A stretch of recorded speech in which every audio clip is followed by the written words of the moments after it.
Thank you, and welcome to the Westford DEI Committee's podcast that we call Inclusive Conversations. We're thrilled today, Anjali, Rajput, and I, co-chairs of the DEI Committee in Westford, are thrilled today to be joined by Representative James Arciero and Representative Tram Nguyen. Representative Nguyen is from Andover, and Representative Arciero is from Westford. Today to talk about a number of things, not only DEI Committee activities, but also the activities and the importance of thinking about diversity, equity, and inclusion from a public policy point of view. And hopefully we'll also get some advice from our two leaders about the importance of DEI locally. For those of you who haven't joined this podcast before, this podcast is designed to bring the importance of diversity, equity, and inclusion to the airwaves and to as many listeners as possible. The committee itself is made up of a diverse group of about 20 people from across Westford. We have a charge from the Westford Select Board as well as from the school committee in Westford. And I would just want to read that out a little bit as a reminder. The committee will identify needs around fostering acceptance and valuing diversity and discourage prejudice and discrimination against any person, group, or any other status protected by law on account of race, creed, color, income, religion, national origin, ancestry, gender, sexual orientation, veteran status, age, or disability. We're proud to support the Select Board and the School Committee. We also have a couple of strategic directions which this podcast supports. One of those is celebrating diversity in Westford, and the other is integrating diversity, equity, and inclusion into town board, committee, and departments. And so we're thrilled to be able to talk with you two today. In the past, we've had members of the committee on this podcast so we can help the community get to know the committee, as well as some town officials, including Magali Ronan, who is the Curriculum and Equity Director in Westford. So with that, let me just ask Anjali to say hello, who's our co-chair. Hello, our listeners, and thank you, Joe, for a very warm welcome, and at the same time, introducing what we are charged with, right? Indeed. Thank you. So the first question is for both of you, for both of our leaders here today, and that is, what brings you to public service? What inspired you to seek elective office, which is not the easiest thing to do? So, Representative Nguyen, please. Thank you so much to Joe and Anjali and for inviting us to be here. And it's always a pleasure for me to be with Chair Arciero. Thank you for the question. As many of you, as you all here in the room know, but many of the listeners may not know, I was a legal services attorney prior to getting elected. But my interest in public service stemmed even before my work in the legislature. I came to the U.S. when I was 5 years old as political refugees with my family and saw the struggles that my parents had to go through to provide for myself and my sisters. And I saw how community and government can work for the people and how good policy could help people and how when we provide resources to people who need it most, they can give so much back to the community. And that's why I continue to be committed to public service. And that was why I became a legal services attorney so that I could help vulnerable populations, including survivors of domestic violence, low-wage workers, immigrants, veterans, low-income children and families. And in doing that work, again, I saw the power of policy and how bad policy or a lack of policy could really hurt communities. Mm-hmm. And that was why I started working on legislation that many of you might have heard about, paid family medical leave, an increase in minimum wage. All of those bills are meant to help working families, to give people access to opportunities and resources, like how my family got that, so that I could become the first in my family to go to college and then on to law school. And so my commitment to the community and uplifting everyone remains steadfast. I am very much focused on diversity, equity, and inclusion and making sure that we work together to build a more inclusive and welcoming community for all. Mm-hmm. Mm-hmm. Rep, just a quick question as a follow-up. How long have you been in the public service? So I started running in 2018, and I got elected in 2019. So now I'm in my third term, and of course, it's another election year. Okay, wonderful. I want to ask you about your hate crimes legislation, and then if we could then move to the chairman. What was interesting about that piece of legislation, and what we talked about actually at our DEI committee, and the DEI committee is endorsed the legislation for the second time, was the aspect of an action, a crime that had a sort of a bias to it, but it wasn't necessarily clear. But there are aspects to certain crimes. When you look at those crimes, they were motivated by some sort of prejudice, right? So, what brought you to introduce that legislation, and what's interesting about it to you? First of all, thank you so much. You are one of the first DEI committees to endorse that legislation. We truly appreciate that, and appreciate your continued interest in this. A big piece of the bill, to your point, is the mixed motivation piece, right? Mm-hmm. And I think that is the crux of the issue, is that no one, I don't think there's any crime out there where there's just one motivation. And so if you're looking for that intent of hate only, you would not be able to charge that person with a hate crime. Mm-hmm. We can give an example of, an incident that happened in Belmont that started out as a car accident, but soon escalated to racial epithets and other racial slurs, and eventually an attack on the victim. And in those instances, it could be argued that the motivation was the car accident rather than hate.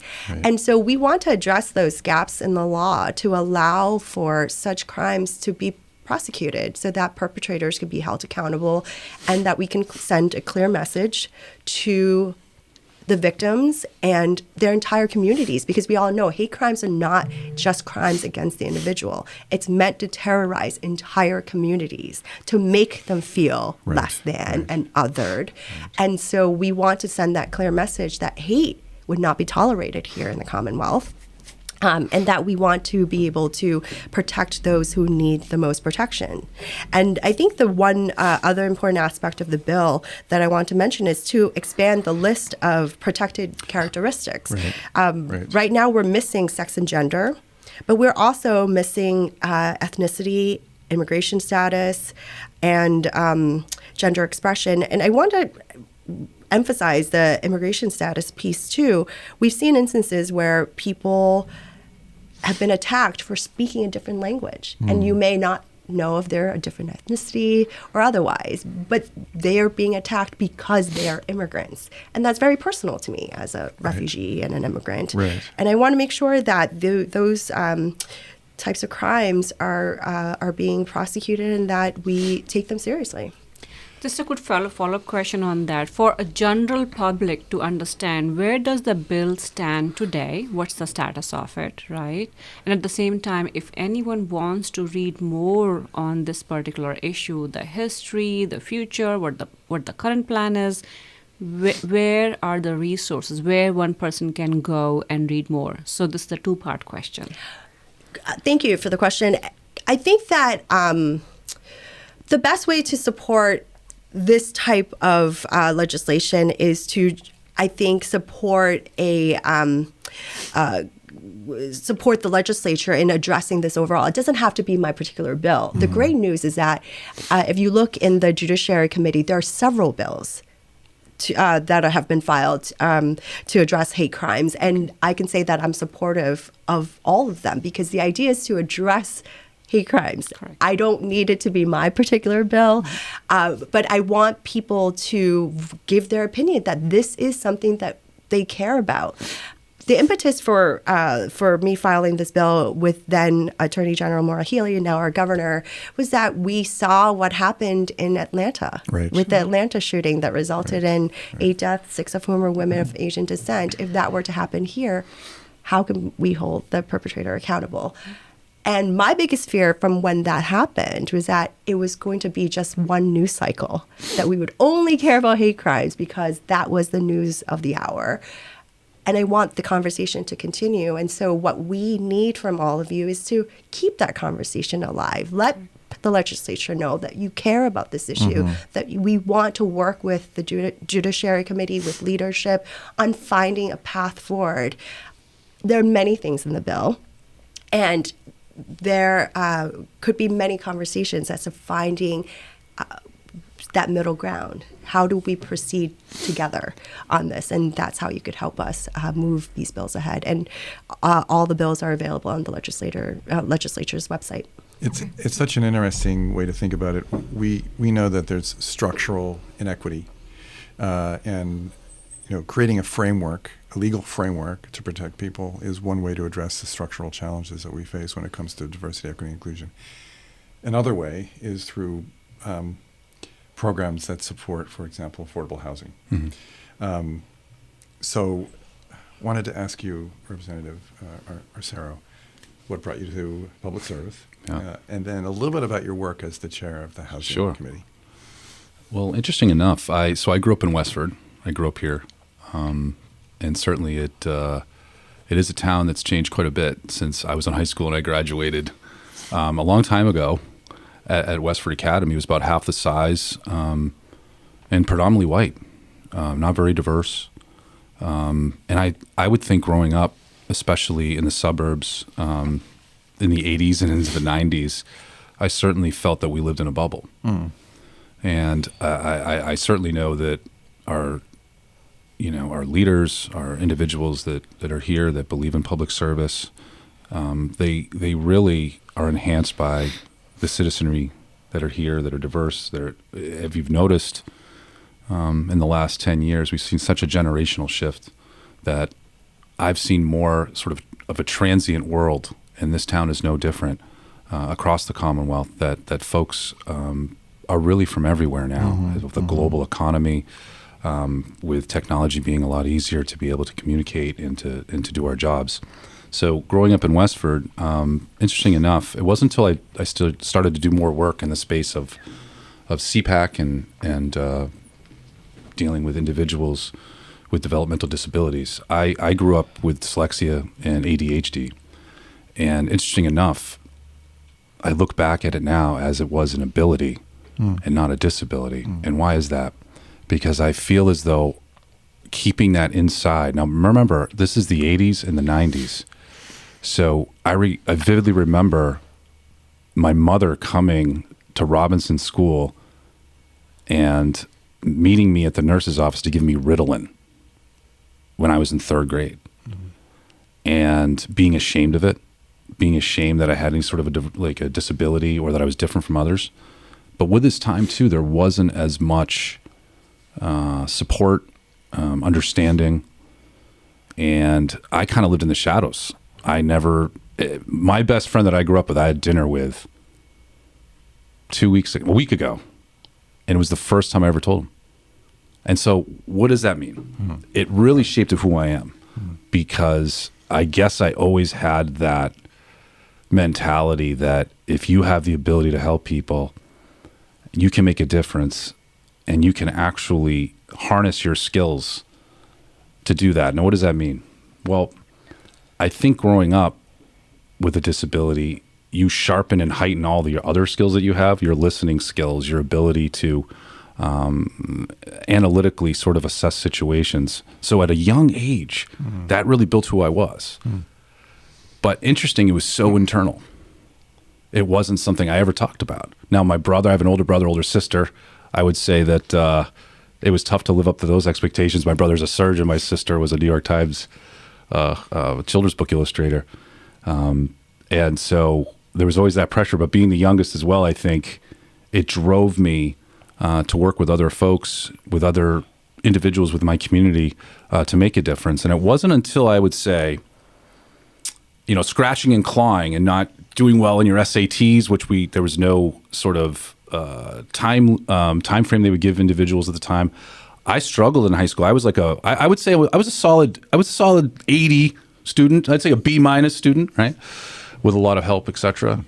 And when I went to college at UMass, I became a student trustee. I ran for the highest position on campus, and I won. And I had a constituency at a young age.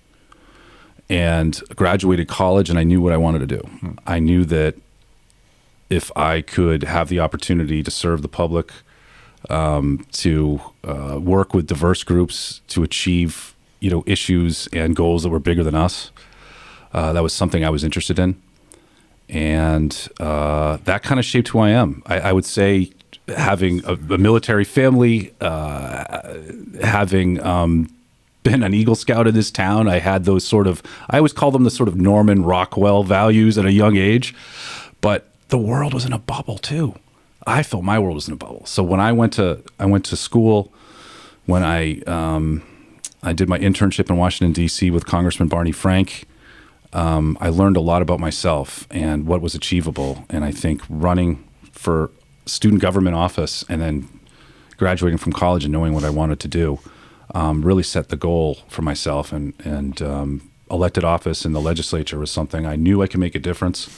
And that's where I got my foot in the door, and that's kind of the rest is history. Thank you for that.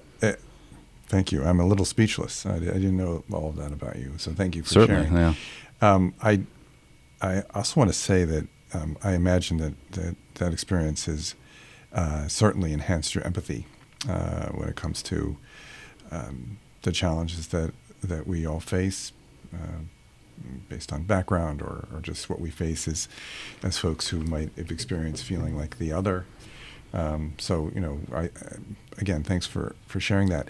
As a legislator now, and for both of you, this commitment to DEI, I'm sure, influences the way that you proceed your legislation.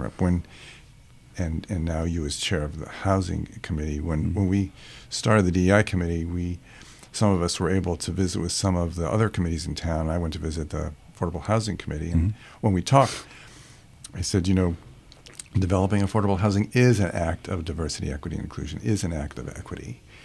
What's your perspective now as chair of the Housing Committee? My perspective is, we're perpetually in a process of learning about other people, other individuals, other communities, other cultures. And I looked at where we are in Westford,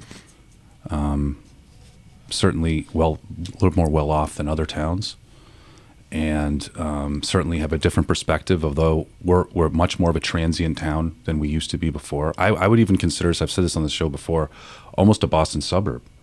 We're a lot different than we were 10 years ago, 20 years ago, et cetera. The speaker appointed me to be the chair during the middle of the pandemic, during 2021. And I would say that as a legislator in the past, I had served 12 years in the legislature. I was a vice chair of the Veterans Affairs Committee, as a vice chair of the Higher Education Committee dealing with those issues, served in the Ways and Means Committee. And to backpedal a little bit, before I actually ran, and Joe and I have been such good friends for so long because I started off as a legislative aide making $22,000 a year at 21 years old. And then let's just say I did it the old-fashioned way, and when the opportunity was for an open seat, I had spent a decade in government and in the legislative sort of space before I ran for office. That was sort of my apprenticeship, I would say. And the speaker appointed me to this position in 2021. I had never been on a housing committee before. My perspective, I think, from the suburbs, essentially was more zoning issues, were not in my backyard issues. Chapter 40B, affordable housing law in 1969, which certainly had a lot of communities, suburban communities, in some ways scared about the way their community is going to look because, individuals from different sort of income gaps could come in and make their community or their value of their house change or diminish or whatever they'd worked for, which is certainly a myth. And I became the chair in the middle of the pandemic. And the issue at hand was we have thousands of people who are being evicted from their homes because they can't afford to stay. We had a crisis before the crisis, a housing crisis, before we had the pandemic. So what did that do for myself? Well, it opened my eyes to understand I represent Chelmsford, Littleton, and Westford. And I spoke briefly about, some of the challenges, because the housing challenge and the housing crisis is everywhere. It certainly changes in different communities. But I hadn't dealt with the urban sort of aspect of it. I hadn't dealt with Section 8 housing on a regular basis, or individuals who were coming in looking for rental assistance that had been evicted or to no fault of their own, or some of the sort of urban issues with, landlord and tenant disputes that are so much more prevalent in cities and not so much here. But I parachuted in the middle of it. I started out by taking a housing tour, which is a perpetual tour, by the way, in the Cape, looking at their challenges there, all the way to Pittsfield in Western Mass. And what I really saw at that time, which I was very proud of, was that we were able to work with the federal government to get about $1 billion out with the help of my colleague here, Representative Nguyen. We voted during that period of time to ensure that we were pre-pandemic level on evictions at the time, that we got almost $1 billion out, and we were number 3 in the nation in getting that out.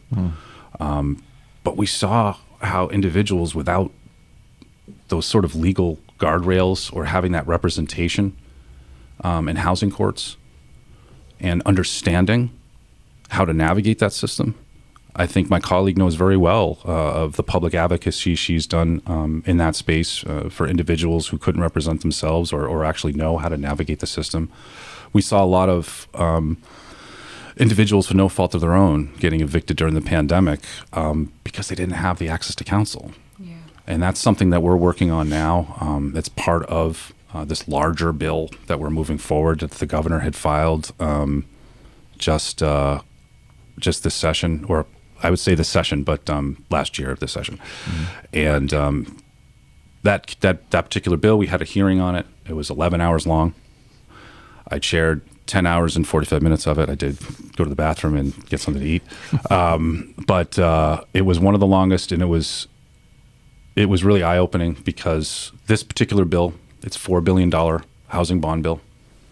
And essentially what that means is we'll be borrowing $4 billion for housing production. We're 200,000 units less than we should be in our housing stock in Massachusetts. Okay. So this is a step, sort of a benchmark to get there. And one of the biggest things that I'm very proud of is we talked a little bit about the public housing space. This would be the largest sort of investment in public housing in our history as well. So we saw during the pandemic a lot of Black and brown communities, people on the lower socioeconomic threshold throughout the Commonwealth. We're having we're seeing in the public space 50 to 60 years of a lack of renovation and funding into public housing. So what this would do, it would update and modernize our public housing stock across the Commonwealth of Massachusetts. Secondly, is permanent supportive housing, which is so important. This is housing with wraparound services that help, individuals, veterans dealing with PTSDs, our seniors that need services, and their loved ones want to preserve their dignity, their independence, and not have them age in place, and certainly have those sort of help and resources that they so deserve. And we saw, you look at what we saw during the pandemic, and it really scares me to think of our loved ones in a nursing home. I mean, only in Littleton, 87 people died. We hear very much about the Holyoke Soldiers Home, where a similar amount of veterans who served their country passed away during the beginning of the pandemic, really due to the lack of understanding. We were all trying at the time, leaders, everyone in the space was trying to get their arms around protecting people. But we see, the investment in our housing authorities, and the investment in permanent supportive housing, and our investment in tools in the toolbox to allow people to age, in place and protect people, and not have a family that certainly couldn't afford to put their loved one in a nursing home or some sort of an assisted living, to have this sort of options in the Commonwealth of Massachusetts as well. So I'm proud of that stuff. I mean, this is an exciting time, and when it's complete, it certainly will be the biggest investment in the Commonwealth's history in housing. So the major things that actually clicked to me is $4 billion, 2,000 public housing throughout the Massachusetts. Is that what I heard correctly? So what you heard was $4.2 billion. Yep. Where the goal for the administration, Governor Healy, as well as the legislature, Yep. and I always say it this way because it really is a generational and a collective effort here. This is all hands on deck. This is all the talents in the room. We need them. And that's really what it's taken to put this bill together and move this thing forward. I think what you heard was, in order for us to be on track of where we should be in 2024, we need to build 200,000 more units of housing throughout the Commonwealth of Massachusetts. Okay. So that's our goal. And so does this bill, as presently filed, it is steps to reach that goal. Gotcha. It's probably one of the most ambitious initiatives, I think, when it comes to housing over the past over the past 3 decades. When you're talking about housing, when you're talking about helping folks who are living with low incomes, depending on where they're living, it reminds us as co-chairs that there are several different diversities that we always, think about. We think about cultural diversity, diversity of background, religious diversity, but we don't often, but it's important, I think, to think about neurodiversity as well as, income diversity. So there's so many different diversities. We're closing in on our half hour. Hopefully we can go a little longer. But I wanted to ask you, Representative Nguyen, by the way, thank you, Mr. Chairman. Thank you.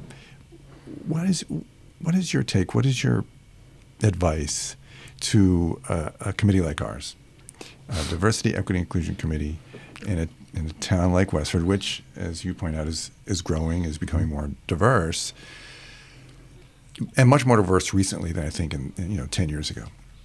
So what would your advice be? So before I go to that question, please. I really want to highlight some of the things that the chairman mentioned. He really summarized it very briefly. This is a huge undertaking, so I don't want him to undersell himself because it's just this incredible work. There's so many pieces in the bond bill or this vehicle that's moving forward that we're very excited about. And it's not just about low-income people for affordable housing. Right. Affordable can mean a wide range of things. Right. 80% of the median income. For some communities, that's not very low income. Right. But it is that diversity that a we're great talking point. about, right? And that is the message that we want to spread out to the community. And the other piece, too, is that we want more production because so many young, talented people get educated here and they cannot afford to stay here. We're losing talent left and right. And so this is exactly why Teachers, nurses. right. So many people, different professions. And so it's a great investment. And, we hear that $4.2 billion and it sounds astronomical, but I believe, and I think the legislature, and of course the chairman himself, who's been working incredibly hard on this, knows that this investment will bring back so much more to the Commonwealth. So that's that aspect. And in terms of what you can do as a DEI committee, and I want to thank you both for chairing it and the work that you do. You have a lot of power to increase diversity, equity, and inclusion, and I'm hoping that local DEI committees like yours will take inspiration from the work that we're doing in the legislature. For instance, I have the parity on boards bill, which would increase the makeup of boards and commissions in Massachusetts to meet standards of the makeup of our Commonwealth, to make sure that it's made up of at least 50% women and 30% of underrepresented communities like people of color and LGBTQ plus people. We need your help to identify good people. We have to have this pipeline. We can't all of a sudden say, well, we have all these seats. How we're going to fill them up without recommendations from folks like you, because you know your communities. And as I think we can all agree, representation matters because it ensures that decision-making bodies look more like our communities. And that will lead to more nuanced and innovative solutions. And so I want to continue to work with you to not only move this bill forward so that it becomes law, but then afterwards to build that pipeline. And also, many of us, we're very invested in getting people in the door. I, in particular, am very committed to bringing in people of color, women, young people to intern in our offices, to get in the door as a staffer like the chairman was when he first started, because we want them to feel like government can work for them, that they can have an impact, and you can help us identify these individuals who are committed to public service. These are the types of people we want to bring in, people who want to make a difference, right? And I want to also work with you all to identify all these people to run for office eventually. That's so important for us to build that pipeline so that we can continue to have representation in the legislature. And so I'm proud to be a part of the Asian caucus. We work very closely with the Black and Latino caucus, and we celebrate achievements, accomplishments, and contributions of people of all different backgrounds, and we want to be able to continue to celebrate that. But we also want to teach kids at a young age to know about the complete history as well, which is why I also have another bill to increase culturally and racially inclusive education so that we can have a more complete sense of history for our K-12 students. And so all of these bills are things that are still in play that we want to get your help to get across the finish line so that we can build these building blocks so that we can reach community, the goal of that inclusive and welcoming community for all. Well said. So, Rep. Nguyen, I think we will have to probably have one more conversation like this where we can talk about that particular bill as well, right? Because we're talking about very diverse population, we're talking about diverse community, and it will be important for them to understand what does that bill represent, how will that impact the education system, how will that help them to understand the history, the diverse history as well, people from different countries. And so, I think I'm looking forward to the next one. Yeah, absolutely. Yeah, this is part one. How about that? Sure. Thank you so much, Representative. We've worked with the school system here on some education related to the Holocaust, also education related to Indigenous people. And we know that the school system, they're doing such a wonderful job, and there's still, in an enlightened sense, still more to do. The legislation you were talking about, that goes to the point we started out with, which is there are structural inequities that we continue to need to address. Before we close, Mr. Chairman, advice to the DEI committee? Well, it's interesting.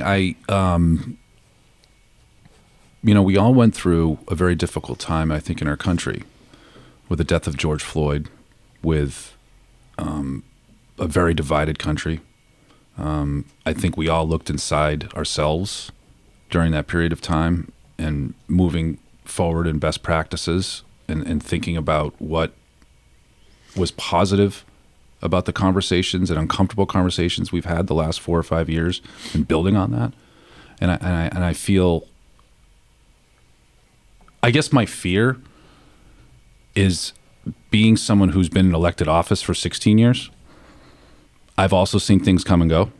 And I think it's important to keep to keep moving forward on these uncomfortable conversations and conversations that are diverse and that are inclusive to individuals that may not have the same sort of ideological belief as you do. And I think that's how we grow. And so I believe that we have to continue these conversations and really be a resource for the rest of the community to sort of understand how we can all work together for a common goal. And I think that sometimes, I even look coming out of, I see we're in an economic situation here this last 4 months. Our revenues have been down. We've seen cuts in state government. We've seen a more sobering House 1 and 2 budget from Governor Healy. myself and my colleague are already getting requests for the budget for this next year, and we know in these in the communities that we represent, and especially the 351 across the cities and towns across the Commonwealth, we're going into a very uncertain fiscal time, and with that, communities are now going to focus on what are our values, what are our investments, what do we want to preserve, and so I've certainly seen things. On the when there was money from the federal government to do things that we certainly maybe wouldn't have done before the pandemic, before we had these uncomfortable conversations. And I think it's important that we continue, to work with one another and have an active DEI group. Music to our ears, yes? Yeah. Don't you think? Yeah, absolutely. Indeed. I think we take what you say, both of you say, very seriously, that it's important to, and we mean to do this, continue the conversation. One thing that I want to thank Anjali for is we've put up a multicultural calendar, which points out many of the different events and observances that give expression to how diverse we are in Westford, and it's constantly growing. That's just one way, but I think actively too we want to inspire more of these conversations like what we've had today. So, thank you both. Thank you, Anjali. Any closing comments? I think this session was really a good session because Rep. Nguyen educated us about the bill that she's presenting, the impact of that on the Massachusetts as a state, and then I learned just a high-level summary of how you are contributing, Rep. Arciero, in the Housing Board as a chairman as well. So it was a good discussion, educational discussion, Indeed. and I hope that we will continue to come back and have more discussion on how we can partner, how we can support you, and how you can support the communities as well moving forward. So we look forward to part 2. Well, thank you very so much for having us on. Always a pleasure to be here with the chairman, and I appreciate you all inviting me to be part of Westford. Thank you. Thank you. Thank you very much.